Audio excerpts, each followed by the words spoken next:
warahmatullahi wabarakatuh. Selamat pagi para pendengar setia Radio Ceria FM dimanapun Anda berada. Kembali lagi tentunya bersama saya Sitra Finandita di podcast kita pada pagi hari ini dengan topik sastra. Oke, pada pagi hari ini kita akan membahas kembali tentunya mengenai sastrawan-sastrawan yang terkenal dan banyak memberikan kontribusi tentunya dalam dunia sastra Indonesia, sobat pendengar.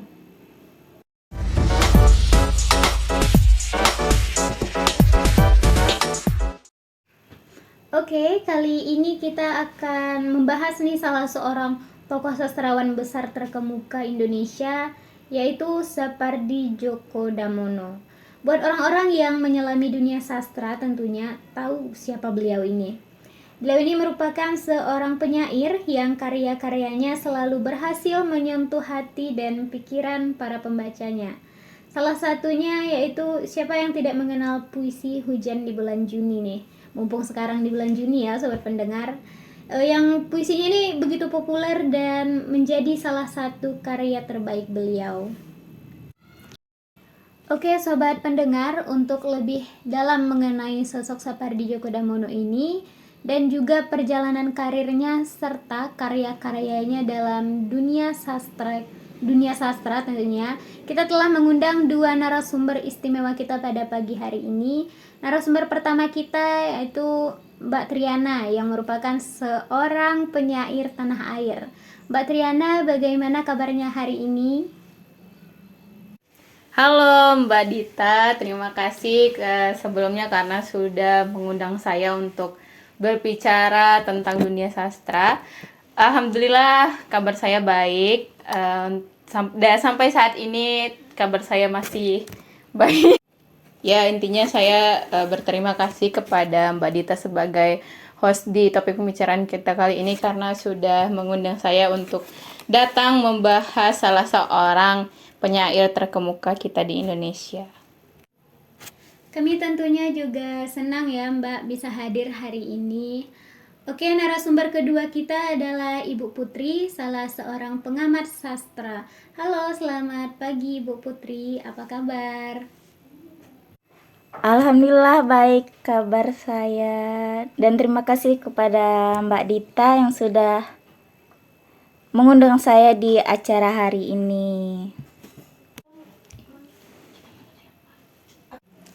Oke, alhamdulillah sekali ya, senang mendengar kabar baik dari Mbak Triana dan juga Ibu Putri tentunya pada hari ini. Baiklah, mari kita mulai diskusi kita hari ini. Mungkin pertama-tama kita ke Ibu Putri dulu ya. Boleh dijelaskan Ibu terlebih dahulu kepada sobat pendengar Radio Ceria, siapa sih Sapardi Djoko Damono ini? Barangkali masih ada dari sobat-sobat pendengar kita yang belum tahu siapa beliau. Boleh silakan dijelaskan Ibu. Baik, siapa Sapardi itu sendiri ialah Profesor Dr. Sapardi Djoko Damono. Biasa kita sebutnya Sapardi atau enggak Eyang ya. Ia lahir di Solo, lahir pada tanggal 20 Maret 1940. Ia merupakan seorang pujangga yang berkebangsaan Indonesia terkemuka. Kemudian ia juga dikenal melalui berbagai puisinya yang menggunakan kata-kata sederhana, sehingga ada beberapa di antaranya yang sangat terpopuler sendiri, baik itu di kalangan sastrawan maupun khalayak umum.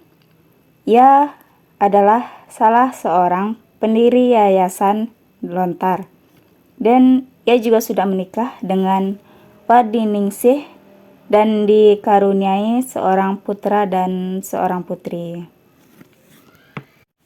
Oke, sobat pendengar sekalian, mungkin kita udah tahu ya siapa Bapak Sapardi ini. Dan untuk riwayat pendidikannya sendiri, mungkin kita bisa tahu lebih jelasnya dari Mbak Triana. Boleh dijelaskan seperti apa sih riwayat pendidikan dari Bapak Sapardi Djoko Damono ini? Oke, terima kasih Mbak Dita.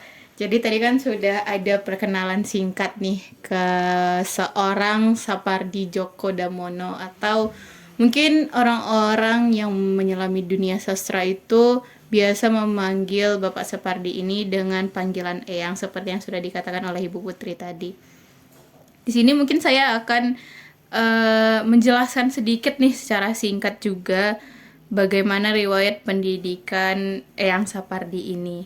Nah, masa remajanya ini dihabiskan di Surakarta dengan menyelesaikan pendidikan lulus SMP-nya itu di Negeri 2 Surakarta. Itu sekitar tahun 1955. Dan itu masa SMA-nya juga masih di SMA Negeri 2 Surakarta sekitar tahun 1958. Menariknya, dari tahun 1957 yang artinya Eyang Sapardi ini masih menginjak usia remaja ketika SMA, dia bahkan sudah menulis sejumlah karya dan kemudian dikirimkan ke majalah-majalah. Kesukaannya di bidang menulis ini berkembang saat ia menempuh kuliah di bidang bahasa Inggris di Universitas Gadjah Mada, Yogyakarta. Dan kemudian yang lulus pada tahun itu sekitar 1964. Dan sejak tahun 1974 sendiri, ia mulai mengajar di Fakultas Sastra, yang sekarang dinamakan Fakultas Ilmu Budaya Universitas Indonesia. Namun, ya kita tahu bahwa beliau kini telah pensiun. Dan ia juga pernah menjadi dekan di fakultas tersebut, serta menjadi guru besar. Nah, pada masa tersebut, ia menjadi redaktur pada majalah Horizon, Basis, dan Kalam. Mungkin untuk riwayat pendidikannya sampai ia menjadi tenaga pendidik sendiri, mungkin hanya itu saja Mbak Dita. Oke, baik. Berarti dari masa muda beliau ya, ia sudah gemar sekali menulis dan juga sudah melahirkan beberapa karya-karyanya sehingga dia bisa terkenal saat ini. Dan mungkin kita ke Ibu Putri kembali. Penghargaan yang diraih oleh Bapak Sapardi ini, Bu, apa aja sih yang beliau raih selama beliau menjadi seorang penulis tersebut, Bu?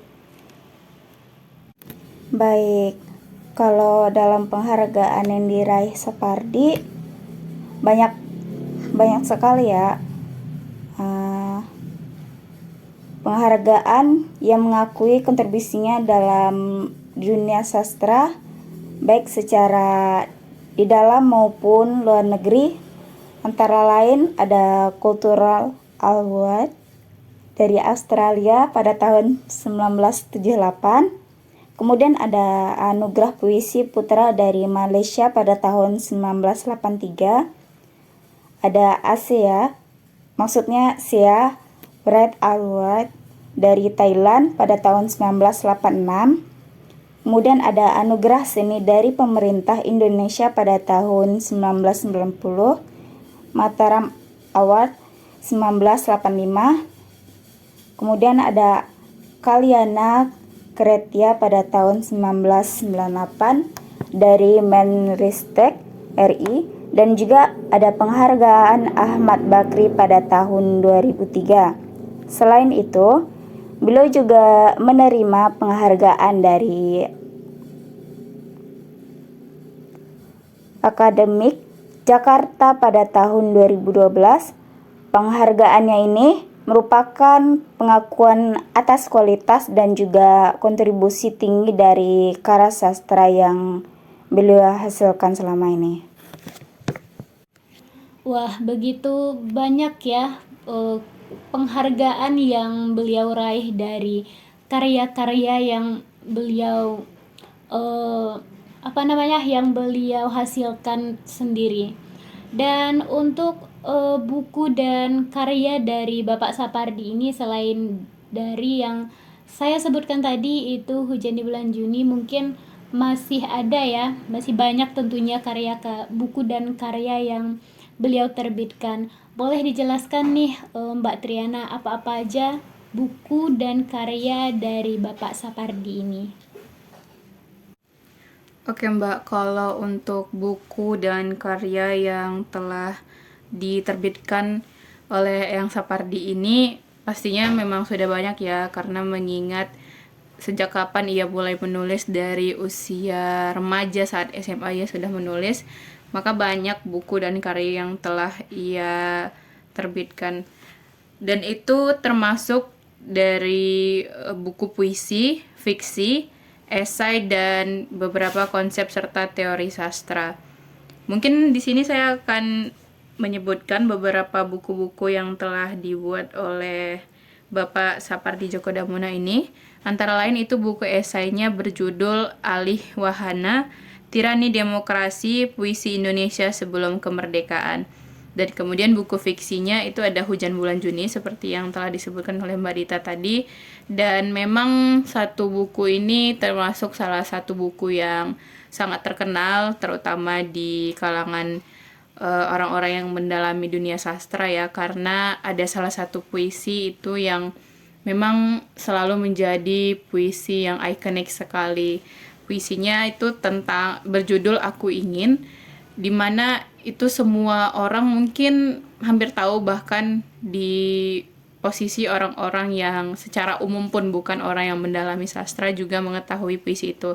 Karena itu diawali dengan adanya musikalisasi puisi, judulnya Aku Ingin. Karena itu jadi banyak yang mengenal salah satu puisi yang ada di buku Hujan Bulan Juni ini. Dan buku lain yang telah diterbitkan oleh Bapak Sapardi ini yang termasuk dalam kategori fiksi itu ada Trilogi Sukram, Pada Suatu Hari, Suti, dan Namaku Sita. Sutradara itu Menghapus Dialog Kita, Babat Batu, Melipat Jarak. Kemudian itu ada kategori drama, judulnya 4 Drama 1 Babak, dan Pembunuhan di Katedral. Nah, untuk satu buku yang terakhir ini, itu merupakan buku terjemahan dari Murder in the Cathedral, salah satu drama puisi karyanya T.S. Eliot. Mungkin untuk sekilas soal buku dan karya-karya Bapak Sapardi ini segitu dulu, Mbak Dita. Oke, banyak ya sobat pendengar buku dan karya dari Bapak Sapardi yang dijelaskan oleh Mbak Triana tadi. Mungkin bisa nih untuk sobat pendengar yang belum tahu dan masih belum membaca ada buku dan karya dari Bapak Sapardi ini, mungkin bisa di searching supaya kita lebih tahu mendalam dari buku-buku dan karyanya. Oke, kita ke Ibu Putri lagi nih. Kemampuan dari Bapak Sapardi sendiri dan puisinya yang terkenal itu seperti apa sih, Bu? Mungkin bisa Ibu jelaskan. Baik, kalau pada kemampuan Sapardi Djoko Damono sendiri dalam penulisan puisi terkenal karena adanya keindahan bahasa dan juga kemampuan untuk menyentuh emosi kepada pembaca. Puisi-puisinya tersebut sering membacakan kata-kata sederhana namun mampu mengandung makna yang mendalam, sehingga banyak dari karyanya yang sangat terpopuler dan juga memiliki kekuatan yang emosional yang kuat. Kemudian selain dipanggil Eyang atau juga Sapardi, ada juga mereka dijuluki sebagai sajak-sajak SDD. SDD itu Sapardi Djoko Damono yang telah diterjemahkan ke dalam berbagai bahasa, termasuk bahasa daerah. Ia tidak saja menulis puisi, namun juga cerita pendek. Selain itu, Sapardi ini menerjemahkan berbagai karya penulis asing, menulis esai, dan juga menulis sejumlah kolom atau juga artikel di surat kabar, termasuk kolom sepak bola. Beberapa puisinya yang sangat populer dan juga banyak orang yang mengenalinya seperti Aku Ingin, atau seringkali dituliskan bait pertamanya pada undangan perkawinan. Kemudian ada Hujan Bulan Juni, Pada Suatu Hari Nanti Akulah Si Telaga, dan juga Berjalan ke Barat di Waktu Pagi Hari. Kepopuleran puisi ini sebagian disebabkan oleh musikalisasi yang terhadapnya ya. Yang terkenal terutama adalah Reda Gaudiamo dan juga Tatiana yang telah tergabung dalam duet Dua Ibu. Ananda Sukarla pada tahun 2007 juga melakukan interpretasi atas beberapa karya SDD tersebut. Puisi Sapardi Djoko Damono ini mampu memperlihatkan keindahan bahasa dan juga kemampuannya untuk merangkum makna kehidupan sehari-hari dalam kata-kata yang indah, begitu. Nah, teman-teman, jadi kita semua sekarang tahu ya seberapa besarnya kemampuan dalam hal menulis yang dimiliki oleh Bapak Sapardi ini. Tanpa melupakan karya-karya beliau, kita memang harus menyadari bahwa sekarang beliau telah meninggal dunia. Sedikit cerita tentang kepergian Bapak Sapardi ini mungkin akan disampaikan oleh Mbak Triana. Oke Mbak Dita, ya kita memang benar kata Mbak Dita tadi, memang harus menyadari terlepas dari semua karya-karya beliau dan tanpa melupakan bagaimana pengaruh yang telah beliau berikan bagi dunia sastra Indonesia ini. Memang kenyataannya beliau telah meninggal dunia tepatnya pada hari Minggu 19 Juli 2020 pukul 9.17 pagi, dan itu tepat pada 4 tahun lalu. Untuk sebabnya mungkin yang saya ketahui itu karena beliau memang sudah dalam keadaan sakit dengan masalah penyakitnya itu dwi fungsi ginjal dan hati. Dan sebelum meninggal dunia, beliau sempat dirawat selama 12 hari di Eka Hospital BSD Kota Tangerang Selatan, Banten. Mungkin sedikit cerita dulu, sebelum beliau meninggal itu sempat ada sebuah unggahan dalam media sosialnya sekitar seminggu sebelum beliau meninggal. Ada salah satu unggahan di mana foto beliau diposting dan sedikit tulisan untuk mengajak teman-teman semuanya ada yang berteman di sosial media sama-sama mendoakan beliau. Namun memang sudah kehendak Tuhan, seminggu kemudian, ya beberapa hari kemudian setelah unggahan tersebut, Bapak Sapardi Djoko Damono ini meninggal dunia. Ya mungkin itu memang menjadi suatu kesedihan bagi semua orang-orang yang mengenal dan menyayangi beliau. Baik teman-teman podcast semuanya, kita bersama-sama mengirimkan Al-Fatihah untuk seorang penyair terbaik milik Indonesia yang memberikan pengaruh besar dalam dunia sastra Indonesia ini. Mungkin itu saja teman-teman ceria untuk pembahasan kita pada pembahasan podcast kali ini. Terima kasih karena sudah berkenan mendengar sampai akhir dan sampai jumpa di episode selanjutnya. Saya Citra Finandita pamit. Assalamualaikum warahmatullahi wabarakatuh.